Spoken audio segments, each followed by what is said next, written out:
All right, so I know I promised you I'd do glycolysis in the last video, but I was watching the timer as I was going and it was getting long. So I decided that it was best to stop before we actually hit cellular respiration, the actual individual steps. And so we're going to do glycolysis and the link reaction in this video. So just to break it up for you a little bit, some of this stuff is best if it marinades a little bit for you. All right, so this is a segment of the chart that I've asked you to fill out because, again, we are not biochemists, right? You are not majoring in biochemistry in college yet. Okay, some of you might be, but that's down the line. Right now, what we have to understand is where in the cell are we? What are we putting into these processes? What's coming out? And why did we even bother with the process in the first place? Okay, so this chart that I'm asking you to fill out, and I'll be filling it out with you, okay, but this chart is the all-important thing that you're going to be studying. And in Google Classroom, I put this chart with the first video because there are some things that you can kind of glean and start to put onto the chart from the first video. For example, I did mention that glycolysis takes place in the cytoplasm. I also mentioned that this takes place in the mitochondria.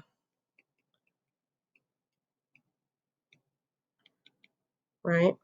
And we said that glycolysis, we're going to put in glucose, which is C6H12O6, and that's going to come out as pyruvate. Right? So pyruvate is going to come out of this reaction. Sorry, that's a funny looking E. So we said all of those things in the last video. You probably were able to kind of glean some of that from the last video. All right, let's go on now to glycolysis, and let's start with glycolysis. All right, so I mentioned in the last video, glycolysis means sugar splitting. We are literally making our glucose a half molecule. That's it. Okay, that's glycolysis. So we are going to form pyruvate, which is basically a half a glucose molecule. What you do need to understand about glycolysis is it has two parts. The first part is called the investment phase. And the reason why it's the investment phase is because we're going to have to invest some energy to get some energy out of it. So we're going to actually invest 2 ATP into the process to start to split the glucose molecule. But there's a second step, and in that second step, we call that the payoff phase, because in that step, we're going to actually generate 4 ATP. So we call this yielding a net gain of 2 ATP, right? So you kind of think of it like your paycheck, right? There's your gross pay. That's the money you make before taxes come out, right? And then your net pay is your pay after all the things get pulled out of it, all of your taxes, insurance, stuff like that, whatever you're pulling out of your paycheck. So think of the 4 ATP as your net pay, right? And the 2 ATP as the taxes. Sorry, 4 ATP is your gross pay, the pay that you get before anybody touches it. But the 2 ATP would be the taxes that come out. And so the 4 ATP minus the 2 ATP yields 2 ATP. Okay, so if it helps, think of it that way. So 4 ATP are your gross pay, 2 ATP here are your taxes that have to be paid. It's just you're paying the taxes before you actually get paid. So it's a little weird. All right, so what you're seeing here is the investment phase. And you know that this is the investment phase because going into the reaction, the stuff up at the top is what's going in, ATP is going in. So we're not making ATP in this phase. In fact, we're breaking it down and creating ADP, which is not what we want, right? But we have to do this. We have to phosphorylate the sugar. And we're going to phosphorylate it a couple times, and that's going to start the process of getting it ready to break down, right? So that's our investment phase. So here's glucose coming in. Here's these little intermediates that you don't have to memorize, right? It's helpful, I think, to know that the glucose ends up being phosphorylated, right? The reason why we invest the ATP is to phosphorylate the glucose. But that's about all that really is important here. And I like these pictures because it shows you exactly where this is happening. So this is happening in the cytoplasm or the cytosol. All right, so this is the investment phase. This is the payoff phase, right?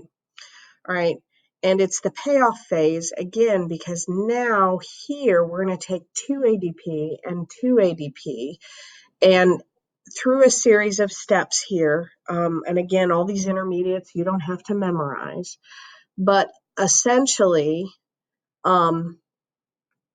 you're going to generate a total of 4 ATP molecules as promised, okay?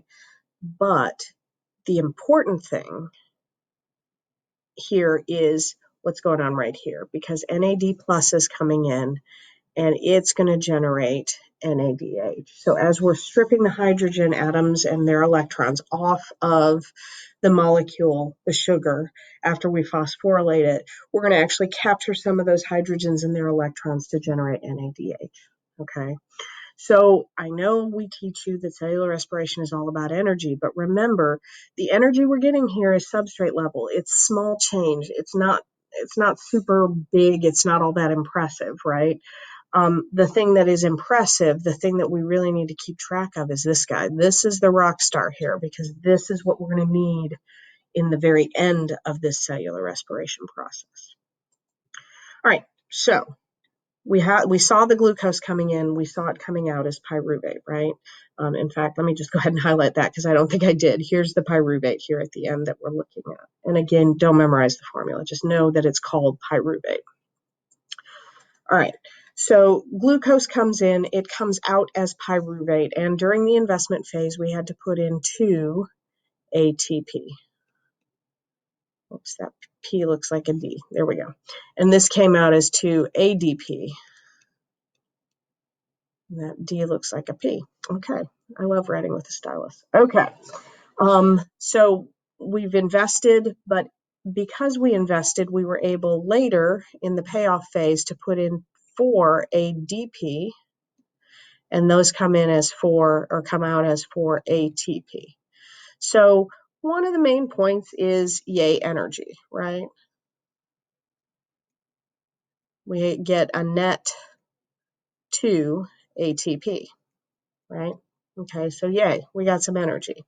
But remember, this is substrate level, right? Not impressive. 2 ATP is not an impressive number. What is impressive is that 2 NAD plus came in, and they came out as 2 NADH. Okay, so now we've got some electron carriers. More yay. Okay, so that's the important thing. And again, we're going to need electron carriers because the end of this whole thing is an electron transport chain. So to have an electron transport chain, one needs electrons. Guess where those electrons are coming from, right? All right, let's go on then to the link reaction. All right, just to remind you before we go there, because parts of the reactions are going to take place in different parts of the mitochondria, just so that you can see this. This is an electron micrograph that's been colored, and then this is an artist rendering. So the blue membrane that you see here in the artist rendering is the inner mitochondrial membrane, the one that's all foldy-uppied, right? And the space inside of the inner mitochondrial membrane, these are called cristae, by the way, the folds of that, right? That space inside of the inner mitochondrial membrane is called the matrix. The space between the inner mitochondrial membrane and the outer membrane is called the intermembrane space. Just so that you know. So the matrix is where the Krebs cycle is going to be. So in this link reaction, what we're going to do is we're going to pull those pyruvates into the mitochondria, and as they're moving into the matrix, we're going to do a little bit of chemical magic with them. And this is it. There it is. Okay. Notice the reason why this is called a link reaction, and I call it a half step, is we get no energy. Okay, so no energy there. We take our pyruvate and we attach a little buddy to it, a little hand holder, this coenzyme A, and this is going to create acetyl-CoA. The CoA got removed. CoA, acetyl-CoA is what is produced here. What is important to note is that, first of all, this is taking place times 2, right? 2 pyruvates were generated from glycolysis, right? Remember that? So we do this link reaction 2 times because the sugar had 2 pyruvates. That one sugar got split in half, right? And each of these half molecules, these pyruvates, have to go into the Krebs cycle. So all of this stuff that we're seeing here is times 2. And so the second thing that's important is we are actually going to strip some hydrogens off the pyruvate so that we can attach this coenzyme to it. And while we're stripping hydrogens off, we might as well collect those hydrogens and their electrons. So we're going to get some NADH out of this process as well. So let's go back to our chart. So what's coming in here is the pyruvate. And what's coming out is acetyl-CoA. Okay, so now we're ready for the Krebs cycle. Sorry. Okay, my picture is kind of over this chart here. All right, so we've done that. Okay, there it is. So pyruvate is going to go in. It's attaching to that coenzyme, becoming acetyl-CoA. We're ready for the Krebs cycle, which is the next energy generating step. But remember, in the process, we're also going to take 2 NAD+, and we are going to generate from that 2 NADH. And therefore, we get more electron carriers.